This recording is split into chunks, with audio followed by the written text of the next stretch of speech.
certainly the parliamentary budget officer doesn't seem to agree that that counts as private sector money. What we were led to believe when the Prime Minister came back from the fanciest cocktail circuit you could ever imagine, the uber rich, the 1% of the 1%, convinced him that if he were to create this infrastructure bank, these private sector entities from all over the world would just trip over themselves to put their cash, their investors' cash, into these projects. And so far, the only two projects that you can point to that have private sector money is the REM project in Montreal, which is using Quebec pensioners' contributions, the funds that Quebec pensioners have been mandated to pay in through their payroll deductions, and the irrigation project, which is being funded by the irrigation districts, which, as I mentioned, is those districts are creation of the provincial government itself. So those are the only two projects you could. Where are the independent private sector hedge funds, the private sector mutual funds, the private sector banks, the private sector capital that you promised, that this government promised when they made the announcements for this corporate plan? Your own mandate states that you were going to be leveraging 2-to-1. In the October 2016 economic update, former finance minister Bill Morneau said that it could be as high as 4-to-1. And it's just not there. $150 million, $163 million, $400 million is not. Thank you, Mr. Scheer. Thank you.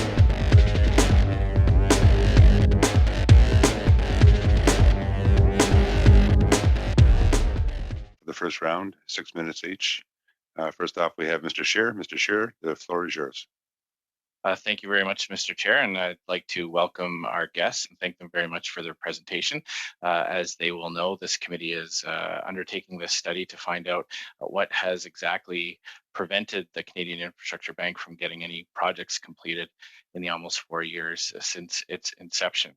So I just have a few questions to start off with. Earlier in 2020, the former chair of the CIB, Michael Sabia, told Canadians that they could expect a return of $2 for every $1 of taxpayers' money, $2 in private sector investment for every $1 of taxpayers' money invested. Is that still the mandate of the Canadian Infrastructure Bank? Mr. Corey. Thank you, Mr. Chair. Yes, on each project, there's quite a bit of, thank you for the question, I appreciate it. Yes, in general, our goal is absolutely to crowd in private investment, and that the ratio of 2-to-1 is approximately what we're seeing. As I mentioned, if you take our total portfolio from the REM project to the announced projects that I mentioned in the growth plan since October, as well as the ones that are in final negotiation term sheets and approvals, so really deals that are close to announcement and will be in the coming weeks, that totals to about $3.8 billion of CIB investment and about $6 billion in private and institutional. So tracking somewhere close to that 2-to-1. Yes, that's correct. Mr. Scheer. So we only have what has been committed to date to evaluate. We've heard from the bank before promises of projects coming, and the bank has undergone a couple of rejigs and major shifts in both its corporate plan and in its overall management. So we can't really look at what may or may not come, because so far the track record has been pretty poor up to date. The parliamentary budget officer released a finding today that there in fact has been no private sector investment committed to date, including the projects you mentioned. So how much private sector investment, how much private sector dollars have been invested in the Alberta irrigation project to date? Mr. Corey. Thank you, Mr. Chair. So first, I'd love to address the comment about progress, if I may, and then I absolutely will talk about the Alberta irrigation project, if that's all right. I think it's important just to set the stage, and I know, Mr. Chair, this has been a discussion with other witnesses, so I just want to recap. I think it's been a really good discussion you've had as a committee. Certainly, there are long-term infrastructure projects that take years to go from engineering, feasibility, environmental approvals, procurement, and development. And we know this to be the case. And as an investor in those projects, we can only invest at the pace that those projects move. Some of the MOUs we've signed are for projects of that nature. That I think is important, and important to note that many infrastructure projects do take long-term to develop, especially transformational nation-building ones, interprovincial transmission, major transit projects. Certainly, you would look at a project that many of the bridges, transit projects, and they take years. So it's important that. Mr. Corey, I understand we've heard that from the minister as well, but specifically, the reason why I have to interrupt is because we only have limited time, and I do have a series of questions. So specifically with the irrigation project, can you tell the committee how much private sector money to date has been invested in that? How much partnership from the private sector has been produced by the bank's involvement? Mr. Corey. Of course, thank you, Mr. Chair. And I would just end my comment about long-term project by saying the growth plan, conversely, is designed to trigger short-term projects, deliver real economic impact, aid in both economic recovery and infrastructure, which is why, Mr. Chair, we do actually have a building track record now of real tangible projects on not just Alberta Irrigation and Oneida, our first bus deal, our first energy retrofit project to be announced next week. To Mr. Scheer's question, please. Of course. So the answer to Mr. Scheer's question, the Alberta Irrigation project is a three-way investment between ourselves at about half of the capital, $400 million. The government of Alberta has provided funding for that project, and the 8 irrigation districts of Alberta have provided funding in the tune of $163 million.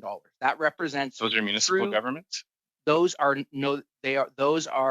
independent irrigation districts. They are owned collectively by the major irrigators, and Mr. Casola can speak more to the deal structure if we need to. But those represent to us non-governmental sources of funding. That is not traditional grant funding. It's going to be paid back, of course, through the increased yield and increased arable lands that are opened up and the production of that land. It's about new revenues that'll pay for that through the irrigation districts. And that is absolutely, in our mind, a form of private capital separate and apart from traditional grants.